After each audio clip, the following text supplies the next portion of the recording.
Hello guys, welcome back to Profit Diaries by Hurar Malik. तो आज हमारा 9th लेक्चर है मेडिकल बिलिंग का। आज हमने देखनी है charge entry and claim submission.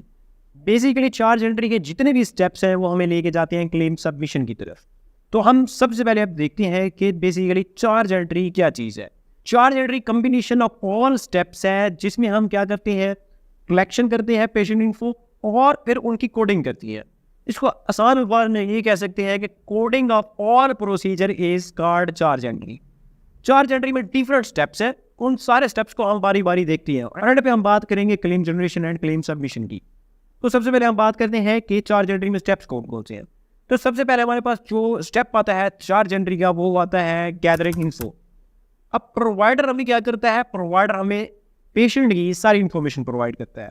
उसमें उसका नेम होता है, उसकी एज होती है, उसका जेंडर होता है, उसका मतलब हर चीज़ जो है ना हमें प्रोवाइड की जाती है थ्रू प्रोवाइडर किसे कहते हैं, फिजिशियन, डॉक्टर या फिर क्लिनिक। अब वो सारी इन्फॉर्मेशन जो है हम क्या करते हैं, इकट्ठी करते हैं, समेटते हैं एक जगह के ऊपर और उसको हम कहते हैं कि गैदरिंग इन्फो। जैसे कि नाम से भी जाहिर हो रहा है कि इसमें हमने सारी इन्फो जो है ना गैदर करनी है, सारी इन्फॉर्मेशन एक जगह पे इकट्ठी कर लेनी है।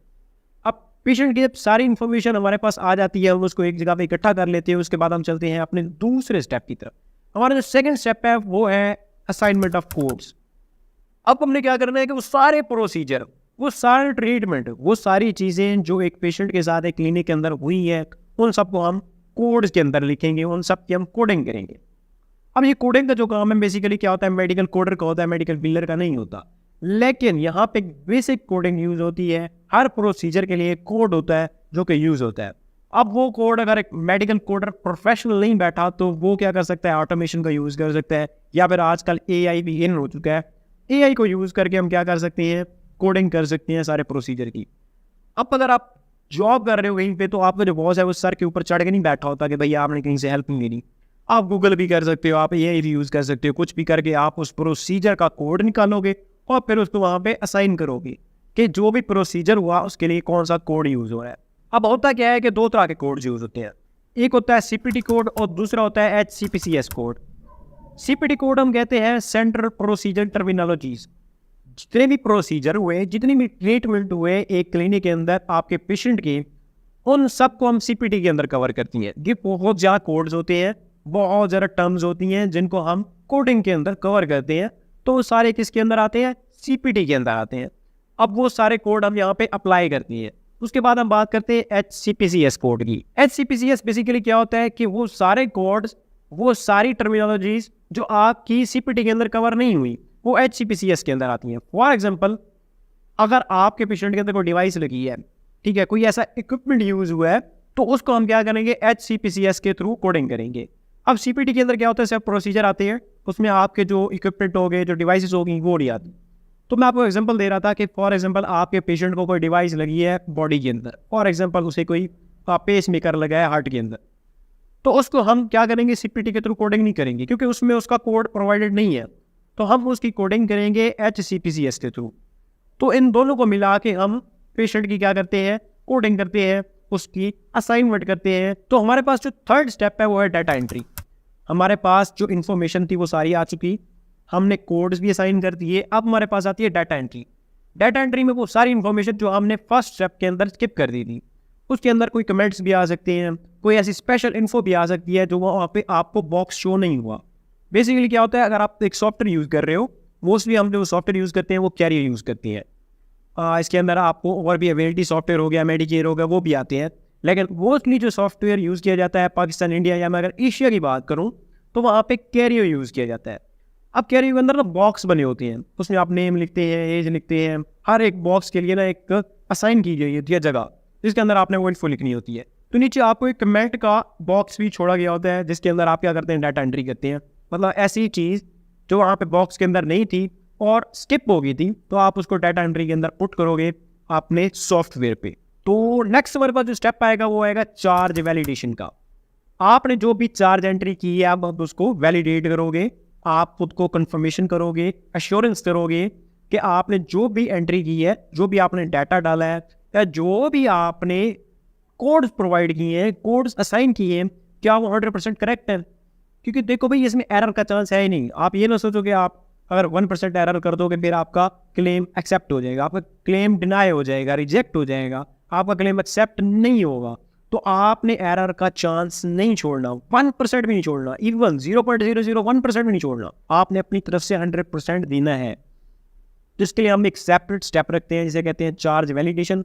आपने क्या करना है, वैलिडेट करना है, एश्योरेंस करनी है कि आपने जो भी डाटा एंटर किया, जो भी सीपीटी कोड्स प्रोवाइड किए, जो भी HCPCS कोड प्रोवाइड किए, वो सारे करेक्ट हैं, उसमें कोई भी एरर नहीं है। क्योंकि अगर एरर आ गया तो फिर डिनायल की तरफ जाएगा, फिर इशू बढ़ेगा, फिर उसमें AR टीम इन्वॉल्व होगी और सारा मैसअप हो जाएगा सिस्टम। तो इस वजह से हम क्या करते हैं, उसको खुद से वैलिडेट करते हैं कि कोई इशूज में ना रहे। तो जैसे ही हम उसकी वैलिडेशन करते हैं तो हमारे पास नेक्स्ट जो स्टेप आता है वो आता है क्लेम जनरेशन। जैसे कि मैंने आपको लेक्चर के स्टार्ट में बताया कि भाई ये जो सारे स्टेप्स होंगे वो हमें लेके जाएंगे क्लेम सबमिशन की तरफ। तो हम उसकी तरफ आ चुके हैं। आपका जो डाटा एंट्री थी, आपकी जो चार्ज एंट्री थी वो सारी हो चुकी है। अब आपने क्या करना है, आपने क्लेम जनरेट करना है। अब क्लेम जनरेट कहाँ होता है, आपके मेडिकल सॉफ्टवेयर पे होता है। वो मेडिकल सॉफ्टवेयर आपका कैरियो भी हो सकता है, मेडिकेयर भी हो सकता है, वेल्डी भी हो सकता है, जौन सा मर्जी आप यूज़ कर सकते हो। तो बेसिकली मैं जो प्रेफर करता हूँ वो कैरियो करता हूँ। कैरियो क्यों करता हूँ, क्योंकि देखो ये ईजी टू हैंडल है, आप इसको ईजिली हैंडल कर सकते हो, एक बिगिनर के लिए बेस्ट है। और दूसरा इसकी सब्सक्रिप्शन भी थोड़ी ईजी है। तो कैरियो आप मेडिकल सॉफ्टवेयर यूज़ कर सकते हो। तो अब क्या करेंगे, हमने सारा जो है ना चार्ज एंट्री कर ली, उसके बाद हम क्लेम जनरेट करेंगे। हम वो सारी इन्फॉर्मेशन बारी बारी डालेंगे। और क्लेम जनरेशन के अंदर मैं आपको बता दूं सबसे इंपॉर्टेंट चीज़ कोडिंग है कि आपने असाइनमेंट ऑफ कोडिंग अच्छे से किया या नहीं की।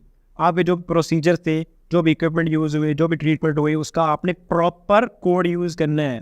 उसमें कोताही की, उसमें गलती की इतनी सी गुंजाइश भी नहीं है, मैं आपको क्लियरली बता दूं। तो आपने क्या करना है, क्लेम जनरेट करना है। क्लेम जनरेशन के बाद हमारे पास जो स्टेप आता है वो आता है क्लेम सबमिशन। आपने सारा क्लेम जनरेट कर दिया, हर चीज़ ओके है, आपने उसकी वैलिडेशन भी कर दी। अब आप क्या करोगे, उसको लेके जाओगे क्लेम सबमिशन की तरफ।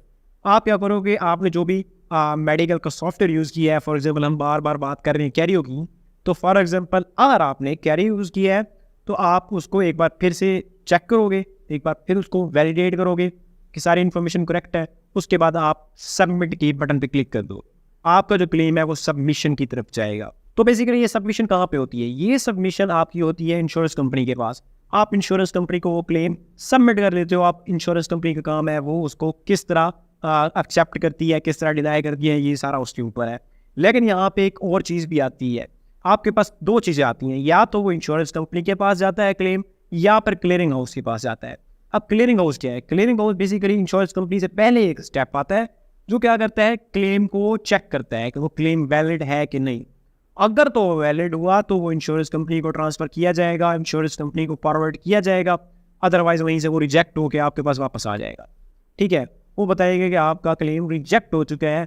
डिनायल की तरफ भी नहीं गया क्योंकि वो क्लियरिंग हाउस ने चेक किया, उसमें उनको गलती नज़र आई, उसमें उनको एरर नज़र आया, कुछ भी उनको चेक करने पे मालूम हुआ कि ये इसमें गलती है, तो उन्होंने रिजेक्ट कर दिया, उन्होंने आगे इंश्योरेंस कंपनी को भेजा ही नहीं। तो ये सूरत हो सकती है क्लियरिंग हाउस में। इन केस अगर क्लियरिंग हाउस आपका जो क्लेम है वो एक्सेप्ट कर लेता है, उसको कोई भी एरर नज़र नहीं आता, तो वो आगे इंश्योरेंस कंपनी को ट्रांसफ़र कर देगा। तो हम फर्ज करते हैं कि उसमें कोई भी इशू नहीं आया, उसमें कोई भी डिनायल नहीं लगा और वो इंश्योरेंस कंपनी के पास चला गया, तो उसमें नेक्स्ट स्टेप हमारे पास आता है फॉलोअप। तो हम फॉलोअप में क्या करते हैं, फॉलोअप में हम उस क्लेम को बार बार चेक करते हैं, बार बार अपनी इंश्योरेंस कंपनी के साथ कंटेक्ट करते हैं कि भाई हमारा जो क्लेम है वो पेंडिंग है, हमारा जो पेशेंट है वो वेटिंग में है, तो आप इस पर अपना रिस्पॉन्स दें। उसको अप्रूव करते हैं, उसको डिनायल करते हैं, उसकी क्या करते हैं, आप उस पर जल्दी अपना रिस्पॉन्स दें, अपना जल्दी रद्द अमल दें। उस पर हम फॉलो अप करते रहते हैं, बार बार चेक करते रहते हैं, बार बार इंश्योरेंस कंपनी को रिमाइंड करवाते हैं कि आपके पास हमारा जो है ना क्लेम पेंडिंग है। तो ये हमारे पास स्टेप आता है फॉलो अप का। तो बेसिकली ये था आज का हमारा लेक्चर, जिसमें हमने claim submission followed by charge entry देखा कि चार्ज एंट्री करके हम कैसे क्लेम जनरेशन करते हैं, फिर उसको सबमिट करते हैं, उसको फॉलो अप कैसे करते हैं, ये सारी चीज़ें आज हमने सीखी है। तो दूसरी बात ये कि अगर आपको कोई चीज़ समझ नहीं आती तो भाई आप कमेंट सेक्शन में पूछो, आप इनबॉक्स में आओ, नीचे मैंने आपको इंस्टाग्राम, फेसबुक, टिकटॉक सारा आपको मैंने लिंक दिया हुआ है, वहाँ से आपसे मुझे कांटेक्ट कर सकती हैं, मैं आपको रिप्लाई करूँगा। लेकिन आप जो कमेंट करते हो कि सर आप तो रिप्लाई नहीं करते कमेंट्स का, भाई आप वैलिड क्वेश्चन पूछो, आप इररिलेवेंट क्वेश्चन पूछते हो, रेलेवेंट क्वेश्चन ही नहीं पूछते। अब मैं कुछ बात कर रहा होता हूँ, आप वहाँ पे आके कुछ और क्वेश्चन पूछते हो। फॉर एग्जांपल मैं मेडिकल बिलिंग की बात कर रहा हूँ और कोई ये बंदा आके टाइप करता है कि सर आप कहाँ से हो, फिर कोई बंदा आकर टाइप करता है सर आपका बैकग्राउंड बहुत अच्छा है, कैसे बनाया? तो भाई ये इररेलेवेंट क्वेश्चन हो गए ना, तो ये वैलिड क्वेश्चन तो ना हुए। आप मेरे लेक्चर के बारे में पूछो कि सर इसमें ये चीज़ समझ नहीं आ रही, आप ये चीज़ क्लियर करो। आप देखते होंगे कि 10-12 में से कोई एक ऐसा कमेंट आता है जिसका मैं रिप्लाई करता हूँ। मैं क्यों करता हूँ भाई? मुझे वो वैलिड क्वेश्चन लगता है, मुझे लगता है कि यार इस बंदे को सीखने की तलब है, इसको कुछ सीखना है, तो वो मुझसे क्वेश्चन कर रहा है और वैलिड क्वेश्चन कर रहा है, इररेलेवेंट नहीं कर रहा। तो इस वजह से मैं उसका रिप्लाई करता हूँ। आप रिलेवेंट क्वेश्चन पूछो, टॉपिक से मुताबिक पूछो, या फिर आप अर्निंग के रिलेटेड पूछो, मैं फिर भी आपको बताऊँगा। आप किसी ऐसी चीज़ की बात करोगे जिस पे मुझे रिप्लाई करना बनता ही नहीं, तो मैं आपको कैसे रिप्लाई करूँगा? खैर, ये था आज का हमारा लेक्चर जिसमें हमने claim generation, submission followed by charge entry देखा। नेक्स्ट लेक्चर में हम देखेंगे डिनायल मैनेजमेंट, क्योंकि मैंने यहाँ पे 2 बातें की, या तो एक्सेप्ट होगा या डिनाई होगा। इन केस अगर आपका क्लेम डिनायल की तरफ जा रहा है तो उस चीज़ को हम कैसे टैकल करेंगे, ये हम अपने 10वें लेक्चर के अंदर देखेंगे, जो कि हमारा नेक्स्ट लेक्चर होने लगा है। तो तब तक अपना ख्याल रखिए और उम्मीद करता हूँ कि आपको सारी चीज़ें क्लियर हो रही हूँ। तो अगर अभी तक हमारे चैनल को आपने सब्सक्राइब नहीं किया तो यार कर लो, साथ में बेल आइकन को भी प्रेस करो ताकि जैसे मैं नेक्स्ट लेक्चर अपलोड करूँ आपको नोटिफिकेशन मिले। Thank you so much for watching.